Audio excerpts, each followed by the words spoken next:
नमस्कार दोस्तों, कैसे हैं आप सभी लोग। उम्मीद करता हूँ आप सभी लोग जहाँ पर भी होंगे बढ़िया होंगे और स्वस्थ होंगे। आज हम लोग त्रिकोणमिति के कुछ अनुप्रयोग का एनालिसिस करेंगे।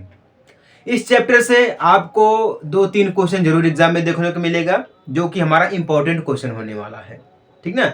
ऐसा नहीं है कि क्वेश्चन छोटा हो या बड़ा हो, 1 नंबर का हो या 10 नंबर का हो, उससे हमें नहीं मतलब है। मतलब हमसे ये है कि एग्जाम में पूछा जाएगा क्वेश्चन, ये कंफर्म है। ठीक ना, क्योंकि 1 नंबर भी हमारा इंपॉर्टेंट होता है और 10 नंबर भी हमारा इंपॉर्टेंट होता है। समझ में आ गई बात ना। तो बने रहिएगा वीडियो में शुरू से लेकर आखिरी तक, आपको स्टेप बाय स्टेप सब कुछ समझाया जाएगा। ठीक ना, कि किस टाइप के क्वेश्चन एग्जाम में आएंगे और उसको हम कैसे हल करेंगे, क्या हमारा प्रोसेस होने वाला है। ठीक ना। जब भी हम आपको एनालिसिस कराते हैं, आज भी और जब भी कराएंगे हम आपको एनालिसिस, तब पुराने क्वेश्चन और पुराना कॉन्सेप्ट ही हमारा रहेगा। ठीक ना, क्योंकि इसका अधिक चांस रहता है कि एग्जाम में पूछे जाने का। समझ में आ गई बात ना। तो देखिए, जो है बोर्ड पर 3 क्वेश्चन लिखा गया है। तीनों क्वेश्चन को हम बारी बारी से हल करेंगे। ठीक है, क्योंकि हमारा सिंपल बोर्ड है। डिजिटल बोर्ड तो हमारा 1 लाख का 1.5 लाख का मिलेगा, तो उसके लिए तो अभी टाइम लगेगा। फिलहाल अभी सिंपल बोर्ड पे ही काम चलाते हैं। ठीक ना। पहला क्वेश्चन क्या दिया गया उसको ध्यान से पढ़ते हैं, समझते हैं। भूमि के एक बिंदु से एक 20 मीटर ऊंचे भवन के शिखर पर लगी एक संचार मीनार के तल और शिखर के उन्नयन कोण क्रमशः 45 अंश और 60 अंश है, तो मीनार की ऊंचाई ज्ञात कीजिए। पुराना क्वेश्चन हमारा है। ये हो सकता है कि अब की बार एग्जाम में पूछा जाए, क्योंकि पुराने क्वेश्चन का अधिक चांस रहता है कि एग्जाम में पूछे जाने का। ठीक ना। चलिए, साथ ही साथ हम क्वेश्चन को फिर से समझेंगे और एक बार बढ़िया तरीके से इसको हल करेंगे। ठीक ना। तो अब देखिए, क्योंकि देखिए मेन पॉइंट जो होता है ना, वो क्वेश्चन को समझना होता है।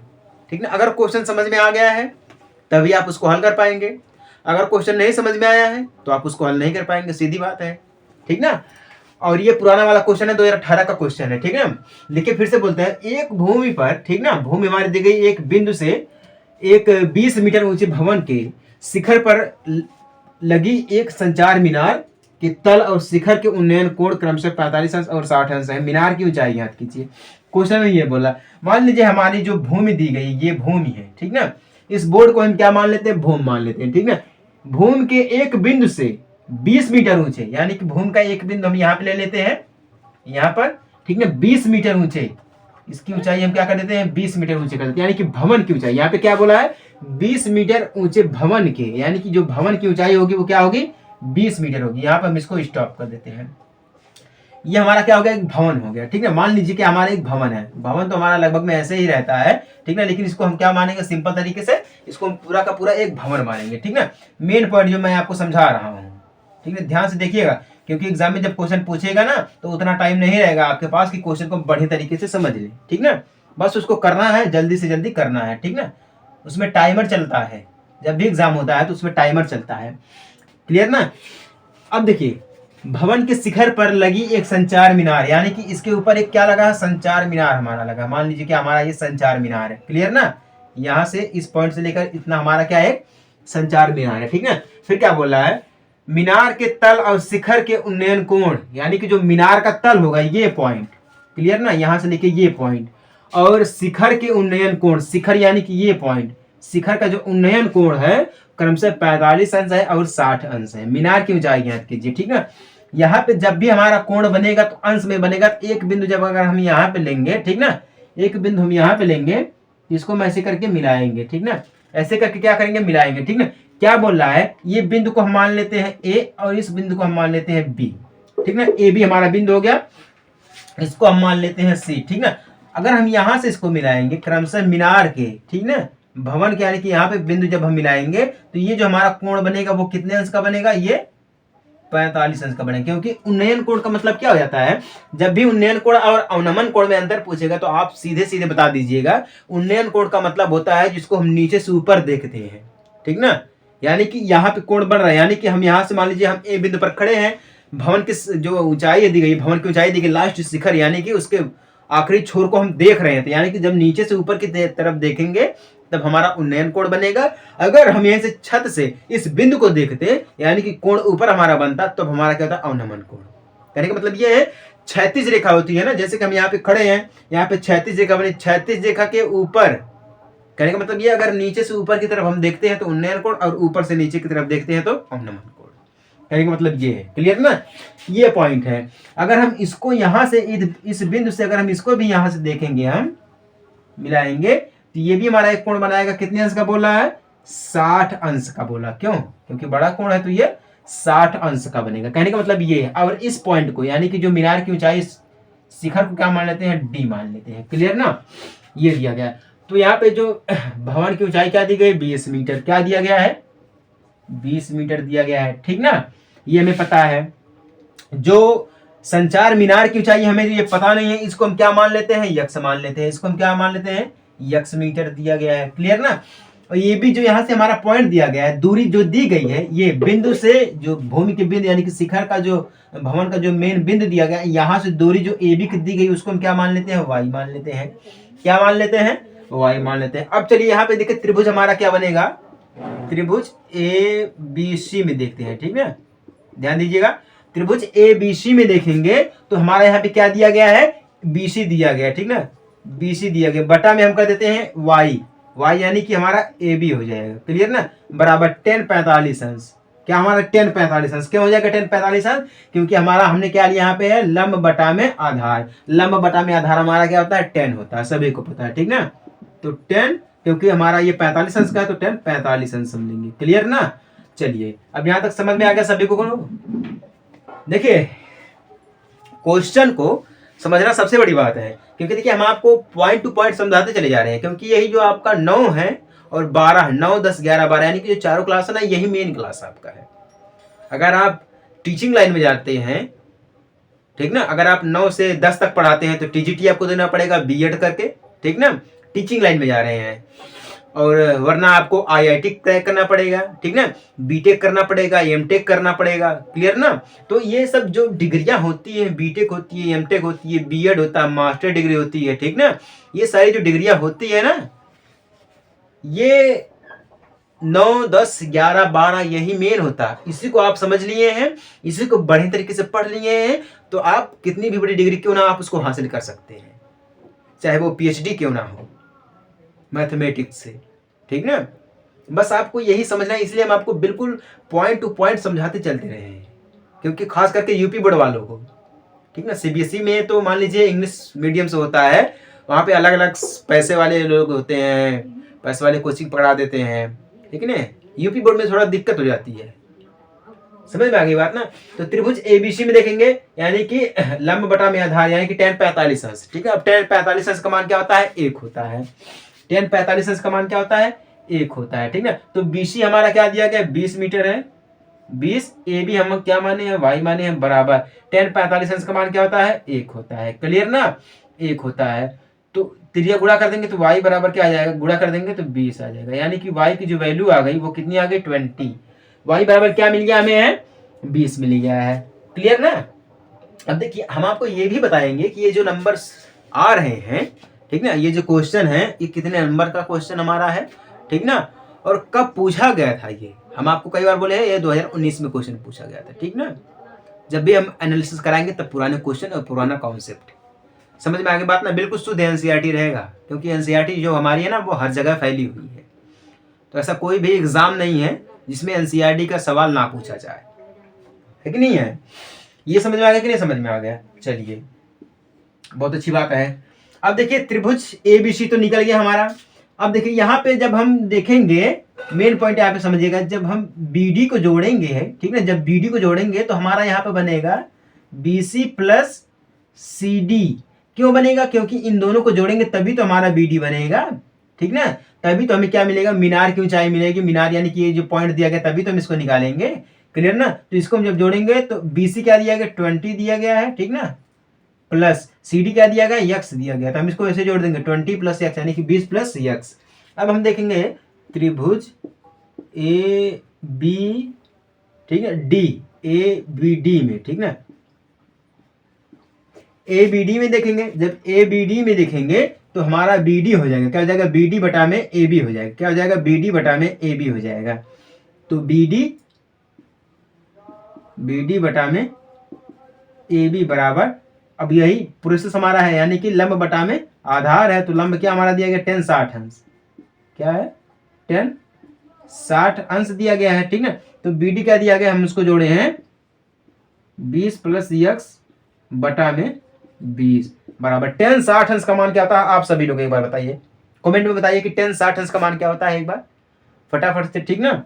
10 60 अंश का मान होता है, मैं ही बता देता हूँ, रूट में 3 होता है। क्या होता है, रूट में 3 होता है। इसका जब हम तिर्यक गुणा करेंगे तो 20 प्लस यक्स हो जाएगा बराबर रूट में 3 प्लस 20 यानी कि 20 रूट में 3, ऐसे हम इसको कर सकते हैं, ठीक ना। क्या कर सकते हैं, 20 प्लस यक्स बराबर 20 रूट में 3, ऐसे ये हमारा प्रोसेस हमारा यहाँ पर ये चलता रहेगा। क्लियर ना। हाँ, ये पॉइंट हो गया। अब देखिए ये दो चीजें हमें मिल गई हैं, अब हमें क्या करना पड़ेगा, इसको और इसको आपस में जोड़ना पड़ेगा, क्योंकि x का मान हमें निकालना पड़ेगा। x का मान हमें क्या मिलेगा, कैसे मिलेगा, कब मिलेगा, ये हम आपको बताते हैं, ठीक ना। तो यहाँ पे अगर हम x बराबर 20 रूट में 3 दिया गया, यहाँ पे प्लस का दिया गया 20, इधर आएगा तो माइनस का 20 हो जाएगा। क्लियर ना। क्या हो जाएगा, माइनस का 20 हो जाएगा। तो अब देखिए x बराबर, अगर हम 20 को कॉमन कर लेंगे तो 20 मिल जाएगा, ठीक ना। फिर क्या मिल जाएगा, रूट में 3 माइनस 20 की जगह पे जब अगर हम 20 को कॉमन किए तो 1 मिल जाएगा। तो क्या मिल गया हमें, x बराबर क्या मिल गया, 20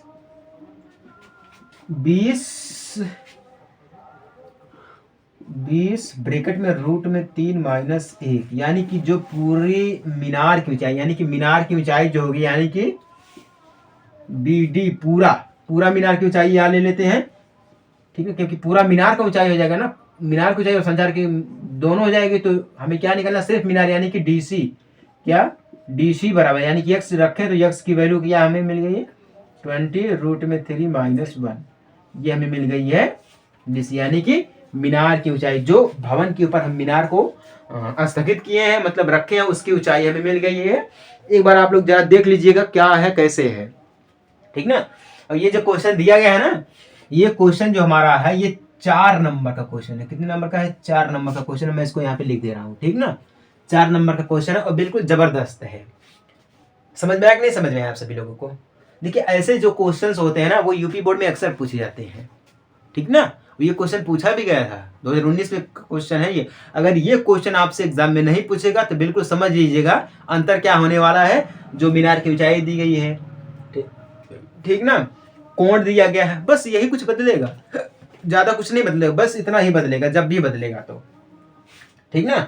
चलिए मिटाए इसको हम, चलिए समझ में आ गया तो बहुत अच्छी बात है, नहीं समझ में आया तो कोई दिक्कत वाली बात नहीं है, ठीक ना। अभी है हम, जो भी है कमेंट में आप लोग बता दीजिएगा, ठीक ना। लेकिन ये चीज यार है, आप लोग सब्सक्राइब नहीं करते हैं, देखते हैं, नए लोगों पर लोग अक्सर भरोसा नहीं करते हैं, ये हमको भी पता है, ठीक ना। चलिए खैर छोड़िए, क्या दिया गया दूसरा क्वेश्चन देखते हैं। 1.5 मीटर यानी कि 1.5 मीटर लंबा एक लड़का 30 मीटर ऊंचे भवन से कुछ दूरी पर खड़ा है, ठीक ना। एक लड़का है जो 1.5 मीटर लंबा है, ठीक ना, 1.5 मीटर लंबा यानी कि लगभग में 5 उसके करीब जाएगा हमारा। क्लियर ना। फिर क्या बोल रहा है, एक 30 मीटर ऊंचे भवन के पास खड़ा है, पास या कुछ दूरी पर खड़ा दिया गया है, ठीक ना। जब वह खंभे की ओर जाता है, यानी कि जब वो, सॉरी खंभे बोले या भवन, ठीक ना, बात एक ही है। जब मान लीजिए भवन ही बोल रहा है, जब वह ऊंचे भवन की ओर जाता है तब उसकी आंख से भवन के शिखर पर या शिखर का उन्नयन कोण 30 अंश है, ठीक ना। जब वह और आगे जाता है तो 60 अंश हो जाता है। कहने का मतलब ये है कि ध्यान दीजिएगा, यहाँ पर एक लड़का है, ठीक ना, यहाँ पर मान लीजिएगा एक लड़का है, खड़ा है, क्लियर ना, एक लड़का खड़ा है, इसकी ऊंचाई क्या है 1.5 मीटर, लड़के की ऊंचाई है, ठीक ना। यहाँ पे क्या है, एक भवन दिया गया है इस बिंदु पर, ठीक ना, यहाँ पर एक भवन दिया गया है, ध्यान से देखिएगा समझिएगा, यहाँ पर एक भवन दिया गया है जो कि है कितने मीटर का है, 30 मीटर का है। क्लियर ना। अब ये लड़के की लंबाई है, ठीक ना। अब हम इसको इस पॉइंट से मिलाएंगे, ठीक ना, क्या करेंगे हम इसको इस पॉइंट से मिलाएंगे हम इसको, क्लियर ना। इस पॉइंट से जब हम मिलाएंगे तो ये भी हमारे लड़के का एक पाद बिंदु हो जाएगा, क्लियर ना। इसको भी हम यहाँ से इसको ऐसे मिलाएंगे, हम इसको हम यहाँ से इसको हम ऐसे मिला देते हैं, क्लियर ना। ये क्या बोल रहा है, भवन की कुछ दूरी पर खड़ा है, यानी कि यहाँ पर मान लीजिए खड़ा है, ठीक है। जब वो अब ऊंचे भवन की ओर जाता है तब उसकी आंख से भवन के शिखर का उन्नयन कोण जो है 30 अंश से 60 अंश हो जाता है। यानी कि मान लीजिए जब अगर लड़का यहाँ पर ताक रहा है, ठीक ना, यहाँ पर ताक रहा तो इसका जो कोण है जब दूरी पर है, कुछ दूरी पर है, तब 30 अंश का है। कितने अंश का है? 30 अंश का है, ठीक ना, 30 अंश का है यहाँ पर मान लीजिए, ठीक ना। जब ये कुछ दूरी पर चल के जाता है, जैसे कि मान लीजिए यहाँ पर आ गया है, यहाँ पर आ गया चलकर, तब क्या हमारा यहाँ पर जब कोण बनेगा तब हमारा यहाँ पर क्या बनेगा? 60 अंश का हो जाता है। जब दूर रहेगा तो कम होगा, जब नजदीक जाएगा तो पास होगा। कहने का मतलब ये है। क्लियर ना? तो अब चलिए इसका मान हम रखते हैं, ये हमारा, इसको हम b मान लेते हैं, इसको हम a मान लेते हैं, इसको हम d मान लेते हैं। क्लियर ना? क्या d मान लेते हैं। अब इस बिंदु को c मान लेते हैं, a b c d, इसको हम e मान लेते हैं और इसको हम o मान लेते हैं। क्लियर ना? ये पॉइंट कर देता हूं। तो कहने का मतलब ये है, जाता है तो बताइए कि वह भवन की ओर कितनी दूरी तक चल कर गया। कहने का मतलब ये है, बी और ए पूछ रहा है, यानी कि ए बी पूछ रहा है कि इसकी दूरी टोटल कितनी है, हमें ये ज्ञात करना है। ठीक ना? क्वेश्चन में भी यही दिया गया है। ठीक ना? तो जो हमारा बी ई बराबर, ठीक ना, आप ध्यान दीजिए, बी ई बराबर ए ओ है, क्योंकि अगर लड़की की ऊंचाई यहाँ पर है, ये लड़के का सिर है, हम इसको ऐसे मिला दिए, पादबिंदु को ऐसे मिला दिए, तो जितनी ऊंचाई ये रहेगी उतनी ऊंचाई ये भी तो रहेगी, तो इसलिए बी ई बराबर ए ओ। ठीक ना? तो ये क्या दिया गया है? ए ओ 1.5 मीटर, ये भी 1.5 मीटर है। क्लियर ना? अब हम क्या करेंगे, जो लड़के की ऊंचाई यानी कि जो दूरी दी गई उसको हमने क्या माना है? बी ई माना है। ठीक ना? तो बी ई बराबर ओ ए या ओ डी, ओडी अगर हम देखेंगे पूरे पास, ठीक ना। तो अब हमें क्या करना पड़ेगा, हमें सिर्फ अब क्या डी ए ये दिया गया, तो ओडी हमें निकालना है। क्यों ओडी निकालना? ओडी निकालने के लिए हमें क्या करना पड़ेगा, ओडी निकालने के लिए एडी माइनस ओडी, ठीक ना, एडी माइनस ओडी या ए ओ माइनस ओडी, ए ओ माइनस क्या दिया गया, ओ ओ ओडी, ओडी। ठीक ना? क्या निकालना है हमें? एडी निकालना है। एडी पूरा भवन पे ऊंचाई दिया गया ना बराबर में, एडी क्या दिया गया? 30 मीटर दिया गया। कितना है? 30 मीटर। या ओ ए जो हमें दिया गया 1.5 दिया गया है। ओडी पूरे का मान लेते हैं, ओडी तो पता नहीं है, खैर छोड़िए, जाने दीजिए। ऐसे हम इसको निकालते, थोड़ा टाइम लग जाएगा, सिंपल तरीका से निकालते हैं। हमें क्या निकालना है?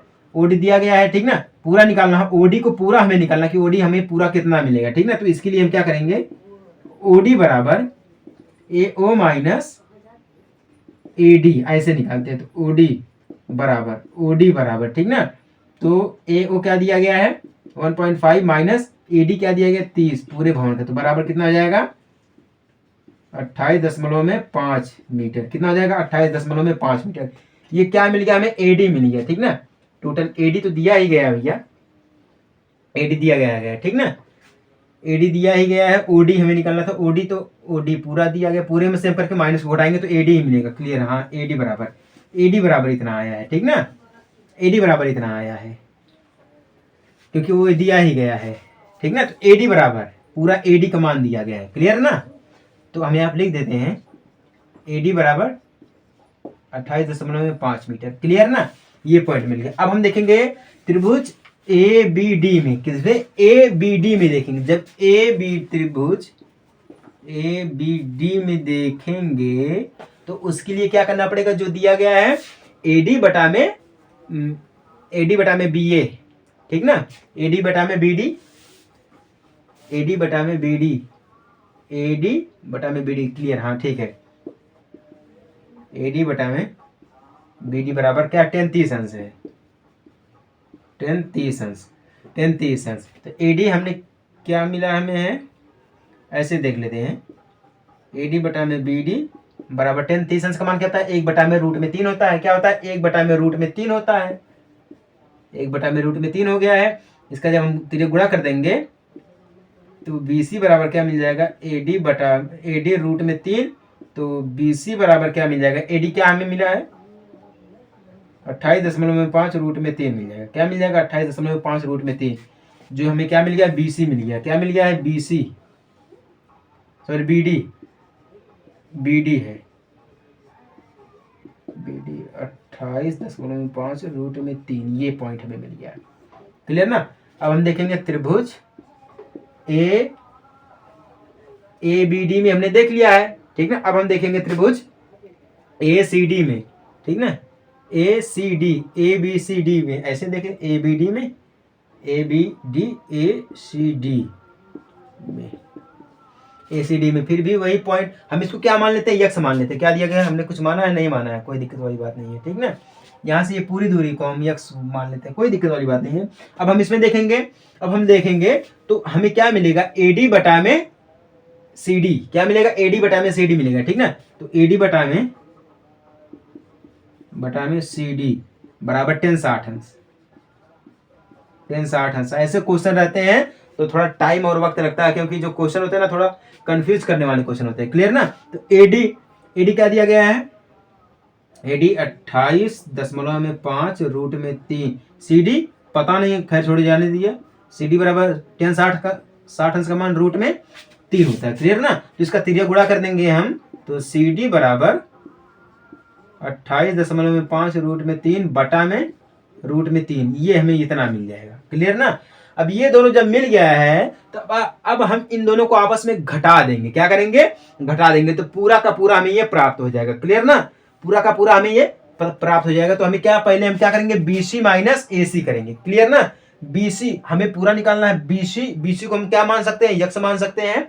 क्लियर ना। बीसी को हम क्या मान सकते हैं, यक्स मान सकते हैं। सी डी जो हमें दिया गया है, सी और डी, ये हमें क्या मिल गया है, 28.5 रूट में 3 मिल गया है। ऐसे भी हम देख सकते हैं। क्लियर ना। एक मिनट 1 सेकंड। हाँ ठीक है, अब ठीक है, क्योंकि वही कम का एडी हमें क्या मिल गया है, तो हमें बीसी मिल गया, एडी, हाँ ठीक है। सी डी बराबर क्या मिल गया, 28.5 रूट में 3 मिल गया है। अब हम क्या कर सकते हैं, बीसी बराबर B D minus C D, B D minus C D, ऐसे हम कर सकते हैं, ठीक ना। जो हमें क्या निकालना है, बीसी निकालना है ना, तो कितनी दूरी चल के गए, यही दूरी तो हमें निकालनी है, इसको हम यक्स मान लेते हैं। क्लियर ना। तो अब हम यहाँ पे लिखेंगे BC बराबर BD minus C D, BD minus C D. तो BD क्या दिया गया है, 28.5 माइनस फिर 28.5 रूट में 3 पूरे के बटा में करके, ठीक ना। तो ये चीजें दिया गया है। अगर हम यहाँ से ये पॉइंट में दिया गया है, एक मिनट क्या दिया गया, 28.5 रूट में 3 दिया गया माइनस 28.5 बटा में रूट में 3, इस प्रकार से दिया गया, ठीक है। अगर हम यहाँ से 28.5 को कॉमन कर लेते हैं तो रूट में 3 मिलेगा, बराबर माइनस 1 मिलेगा, फिर रूट में 3 मिलेगा। जिसको हम कॉमन करेंगे वहां पर 1 हमें मिलेगा। क्लियर ना। वहां पर क्या मिलेगा, हमें 1 मिलेगा। तो 28.5 को कॉमन किया तो हमने यहाँ पर 1 हमें मिला है। क्लियर ना। ये पॉइंट मिल गया है। तो अब अगर हम इसका तिरिया गुणा करेंगे तो 28.5 3 तिरिया गुणा करेंगे तो -1 रूट का 3 मिल जाएगा। क्लियर ना। ये पॉइंट मिल गया है। तो 28.5 2 रूट में 3 मिल जाएगा। क्लियर ना। तो 28.5 गुणे 2 बटा में रूट में 3 मिल जाएगा। क्लियर ना। इतना मिल जाएगा। अगर अब हम इसको काटेंगे तो ये कटेगा नहीं, ठीक ना, क्योंकि ये पहले में से 28.5 दिया गया है, तो इसको काटेंगे तो ये कटेगा नहीं, ठीक ना। फिर बटा में रूट में 3 भी दिया गया है, इस प्रकार से नहीं कटेगा। तो हमें क्या करना पड़ेगा, ऊपर नीचे रूट 3 से गुणा करना पड़ेगा। क्लियर ना। जब ऊपर नीचे रूट 3 से गुणा करेंगे तो लिखेंगे हम रूट 3 बटा में रूट 3, ठीक ना, ये लिखेंगे। अब जब हम इसका गुणा करेंगे तो ये हर बराबर है, तो हमें यहाँ पे क्या मिल जाएगा, 28.5 गुणे 2 गुणे रूट में 3 पूरे के बटा में 3, क्योंकि गुणा करने पर हमें यही मिलेगा। क्लियर ना। अब देखिए इसको हम काट देंगे तो किसने कट जाएगा, 9.5, कितना मिल जाएगा, 9.5 गुणे 2 गुणे रूट में 3। क्लियर ना। ये पॉइंट हमें यहाँ पर मिल जाएगा। जब इतना मिल गया है तो अब हम गुणा करेंगे, 9 दूना 18, कितना मिल जाएगा, 19 रूट में 3, यही आपका आंसर हो जाएगा। क्लियर ना। क्या हो जाएगा, 19 रूट में 3, क्योंकि यहाँ पे क्या दिया गया है, 9.5 गुणे 2 गुणे रूट में 3 दिया गया है। तो 9.5 गुणा 2 में करेंगे तो हमें कितना मिल जाएगा, 19 मिल जाएगा। 19 के गुणा रूट में 3 करेंगे तो 19 रूट में 3 मिल जाएगा, ठीक ना। अब यही हो जाएगा आपका आंसर। तो यहाँ पे जो दूरी जितनी चल की गई है, यानी कि बीसी ही तो चला है, तभी तो हमारा 60 अंश आया है। जब ये बीसी चला तो कितना हमें मिल गया, कितना दूरी चला है, 19√3 मीटर चला है, तब जाके हमें हमारा जो कोण बना है वो क्या बना है, 60 अंश का कोण बना है।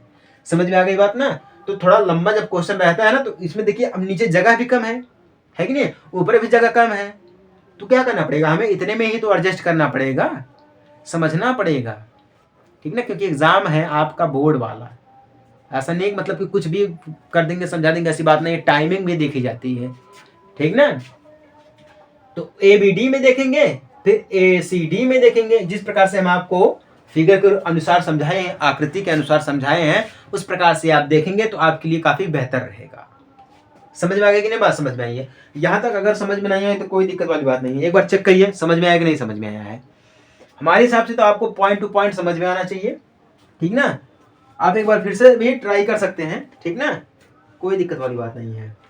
चलिए, समझ में आ गया तो बहुत अच्छी बात है, ठीक ना। नहीं समझ में आएगा तो कोई दिक्कत वाली बात नहीं है, अभी हम हैं कहीं गए नहीं हैं, आप हमसे कनेक्ट हो सकते हैं, ठीक ना, कमेंट के थ्रू, हमारे चैनल्स के थ्रू, ठीक ना। आप लोग अगर फेसबुक पर देख रहे हैं तो पेज को फॉलो कर लीजिएगा, इंस्टाग्राम पे देख रहे हैं तो फॉलो कर लीजिएगा, और अगर यूट्यूब पे देख रहे हैं तो सब्सक्राइब कर लीजिएगा, ठीक ना। चलिए अब देखते हैं हमारा क्या दिया गया, तीसरा वाला। 7 मीटर ऊंचे भवन के शिखर से एक केवल टावर के शिखर का उन्नयन कोण 60 अंश है और इसके पाद का अवनमन कोण 45 अंश है। टावर की ऊंचाई ज्ञात कीजिए।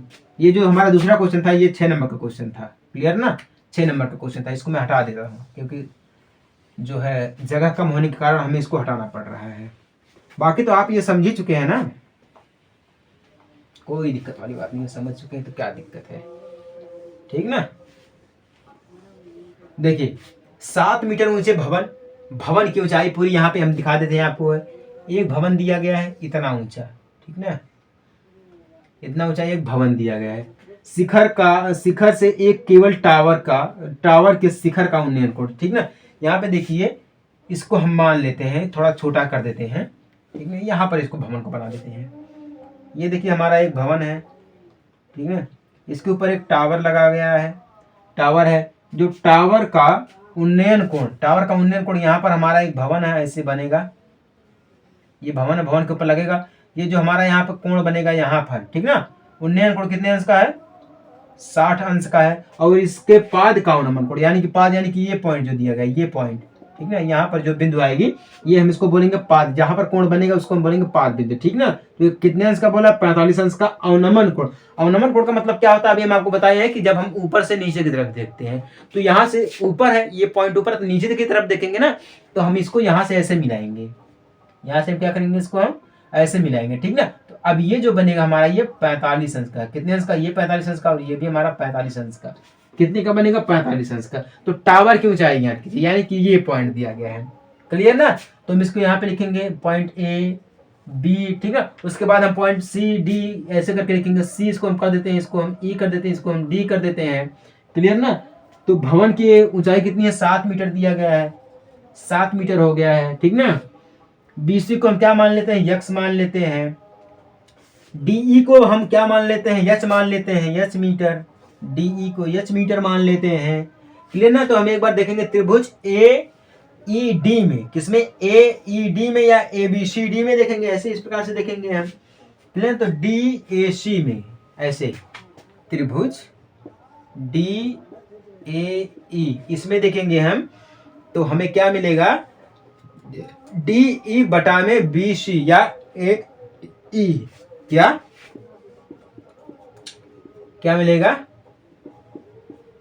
DE बटा में AE बराबर, यानी कि लंब बटा में आधार, यानी कि 10-60 अंश, 10-60 अंश, क्लियर ना। यही मिलेगा 10-60 अंश मिलेगा। अब देखिए 10-60 अंश, तो DE को क्या माना हमने, यच माना है, AE को हमने क्या माना, यक्स, क्योंकि BX जो BE दिया गया है, यही तो हमारा भवन है, पाद बिंदु है, तो जो इतनी इसकी दूरी होगी तो वही तो इसकी भी दूरी होगी। तो इस प्रकार जो हमारा है सी बराबर क्या हमारा है, ए ई है, यानी कि जो बी सी हमारा यक्स है तो ए ई हमारा क्या हो जाएगा, यक्स हो जाएगा। 10 60 अंश का मान रूट में 3 होता है, क्या होता है, रूट में 3 होता है, तो 3 गुणा कर देंगे, यच बराबर हमारा क्या आ जाएगा, रूट का 3 यक्स आ जाएगा। क्या आ जाएगा, रूट का 3 यक्स आ जाएगा। क्लियर ना। अब देखिए समकोण त्रिभुज एबीसी में देखते, एबीसी में देख लेंगे हम इसी साथ में। चलिए त्रिभुज एबीसी में, एबीसी में देखेंगे तो हमें क्या मिलेगा, ए बी बटा में बी सी, ए बी बटा में बी सी, यानी कि लंब बटा में आधार। तो ए बी क्या है, 7 मीटर, क्योंकि हमारा सी ई अगर 7 मीटर ये भवन दिया गया तो ये भी तो हमारा भवन है ना, ये भी तो दीवार ही है, ये भी दीवार है, तो दीवार तो बराबर रहेगी ना, तो 7 मीटर ये भी है तो 7 मीटर वो भी हो जाएगा। बी सी क्या दिया गया, यक्स दिया गया बराबर 10। यहाँ पे बात करते हैं, अब यहाँ पे क्या बनेगा, ए बी बटा में बी सी, यानी कि लंब बटा में आधार, यानी कि 10 45 अंश, 10 45 अंश, 10 45 अंश का मान क्या होता है, 1 होता है, यानी कि 7/x बराबर 1 हो गया है। तो इस अनुसार यक्स बराबर 13 गुणा कर देंगे तो 7 मिल जाएगा। जो यक्स की वैल्यू आएगी वो 7 आएगी, ठीक ना, क्या आएगी, 7 आएगी। तो यक्स की वैल्यू जो है, अगर हम यच बराबर कर दें यहाँ पर, यच बराबर अगर हम यहाँ पर कर दें तो 7 रूट में 3 आ जाएगा। कितना आ जाएगा, 7 रूट में 3, इसका हम मान ऐसे रख सकते हैं, ठीक ना। तो अब हम समीकरण 1, अब अगर हम इसको मान लें इक्वेशन फर्स्ट एंड इसको हम मान लें इक्वेशन सेकंड, ठीक है, तो समीकरण 1 और 2 में देखेंगे हम, समीकरण 1 और 2 में, ठीक है। जब 1 और 2 में देखेंगे तो हमें यच बराबर 7 रूट में 3, इसको हम ये माने ही माने हैं। उसके बाद हमें बराबर डी ई के निकालना है, क्योंकि ये डी ई जो दिया गया है ये इसके बराबर में, तो ये भी इसके बराबर में, क्योंकि यच का मान क्या मिला है, 7 रूट में 3 मिला है, तो डी ई तो हमारा ये यच दिया गया है। तो इस प्रकार से हम डी ई को क्या मान सकते हैं, 7 रूट में 3 मान सकते हैं। क्या मान सकते हैं, 7 रूट में 3 मान सकते हैं। तो सी डी बराबर जो हमारा दिया गया है, सी डी बराबर यच प्लस 7, क्या मानेंगे हम इसको, यच प्लस 7, तो सी डी बराबर सी ई बटा में ई डी, ठीक ना, सी डी बराबर सी ई प्लस ई डी दोनों को हम बराबर करेंगे। तो सी ई क्या दिया गया है, 7 दिया गया, क्या दिया गया, 7 प्लस में ई डी क्या दिया गया है, यच का मान क्या दिया गया है, 7 रूट में 3 दिया गया है। क्लियर ना। सी डी बराबर, तो अगर 7 को हम कॉमन कर लेंगे, ठीक ना, 7 को हम कॉमन कर लेंगे तो 1 क्या बच जाएगा, माइनस रूट में 3 मिल जाएगा। क्या मिल जाएगा, माइनस रूट में 1 प्लस दिया गया तो प्लस रूट में 3 मिल जाएगा, यानी कि क्या मिल गया, सी डी बराबर, सी डी पूरा क्या मिल गया, यानी कि टावर की ऊंचाई, पूरी टावर की ऊंचाई क्या मिल जाएगी, 7 रूट में 7 ब्रैकेट में 1 प्लस रूट में 7, क्या मिल जाएगा, 7 ब्रैकेट में 1 प्लस रूट में 3, ये मिल जाएगा हमारा टावर की ऊंचाई। समझ में आई, आप सभी लोगों को ही नहीं समझ में आई है। ऐसे क्वेश्चन जो होते हैं इसमें, देखिए ऐसा क्वेश्चन है, इसमें 2 चीजें पूछ दिया आपसे है, उन्नयन कोण भी पूछ दिया और अवनमन कोण भी पूछ दिया है। जब ऐसे अगर क्वेश्चन आएंगे तो हम इस प्रकार से आकृति एक बनाएंगे, ठीक ना। इस प्रकार से जब हम आकृति बना देंगे उसके बाद हम इसको इस टाइप से हल करेंगे। तो पहले हम ऊपर वाला त्रिभुज ले लेंगे, फिर नीचे वाला त्रिभुज ले लेंगे, ठीक ना। जो पॉइंट्स दिया गया वो पॉइंट्स को हम कॉपी कर लेंगे, कॉपी का मतलब क्या है, नोट कर लेंगे, ठीक ना। क्योंकि यहाँ पे देखिए जो भवन की ऊंचाई दी गई है, या क्या 7 मीटर दिया गया है, ई और सी अगर 7 मीटर है तो ए भी तो हमारा इसी के बराबर में है। तो अगर हम दीवार खड़ा कर रहे हैं, घर बना रहे हैं, ये दीवार और ये दीवार बराबर रहेगी, ये वाली और ये वाली तो बराबर रहेगी, ऊपर नीचे बराबर रहता है, दाएं बाएं बराबर रहता है, ठीक ना। कहने का मतलब ये है लंबाई गुणे चौड़ाई इस प्रकार से दी जाती है, लंबाई गुणे ऊंचाई ले लेते हैं हम। क्लियर ना, ये पॉइंट रहेगा। अगर हम ए ई बराबर बी सी कर सकते हैं ना, क्योंकि अगर बी सी अगर जमीन दिया गया, फर्श दिया गया है, तो ए ई जो हमारा दिया गया छत दिया गया है, जितना जमीन रहेगा उतना तो छत रहेगा, जितना नीचे चौड़ा रहेगी उतना ऊपर तो चौड़ा भी रहेगा, है कि नहीं है। तो उस अनुसार हम इसको ऐसे हल करते हैं, ठीक है। उन्नयन कोण 60 अंश दिया गया, 60 अंश रख लेते हैं। अवनमन कोण 45 अंश दिया गया, 45 अंश हम रख देते हैं। अगर हम BC को x माने हैं तो x की वैल्यू क्या मिल गई हमें, यहाँ पर देखिए x की वैल्यू 7 मिल गई, यहाँ 7 हमारा हो जाएगा, ठीक ना। अब CD यानी कि DE क्या दिया गया है, 7 दिया गया, 7 दिया गया, सॉरी h दिया गया, h की वैल्यू क्या मिली हमें है 7√3 मिली, क्या मिली 7√3 मिली है। तो अगर हम इसको कॉमन 7 को कॉमन कर लेंगे तो 7 की जगह पे 1 मिल जाएगा, तो 1 + √3 मिल जाएगा। ये इस टाइप से इसको हम ऐसे हल करते हैं। समझ में आ गई बात, नहीं समझ में आई? अब ये जो क्वेश्चन हमारा दिया गया है ये भी हमारा 6 नंबर का क्वेश्चन है, क्लियर ना। कितने नंबर का है, 6 नंबर का क्वेश्चन है। त्रिकोणमिति के कुछ अनुप्रयोग यानी कि सेम एप्लीकेशन ऑफ ट्रायगोनोमेट्रिक। समझ में आ गई बात, नहीं समझ में आई आप सभी लोगों को? देखिए बहुत ही आसान चीजें हैं, आपके माइंड के ऊपर ये निर्भर करता है कि आप किस टाइप से इसको हल करेंगे, है कि नहीं है। तो उम्मीद करता हूँ आपको ये तीनों क्वेश्चन समझ में आ गए हैं। समझ में आ गए तो बहुत अच्छी बात है, नहीं समझ में आए तो कोई दिक्कत वाली बात नहीं है, ठीक ना। हम आपको अगले एनालिसिस क्लास में समझा देंगे। मिलते हैं आपसे एक छोटे से ब्रेक के बाद, तब तक के लिए जय हिंद, वंदे मातरम।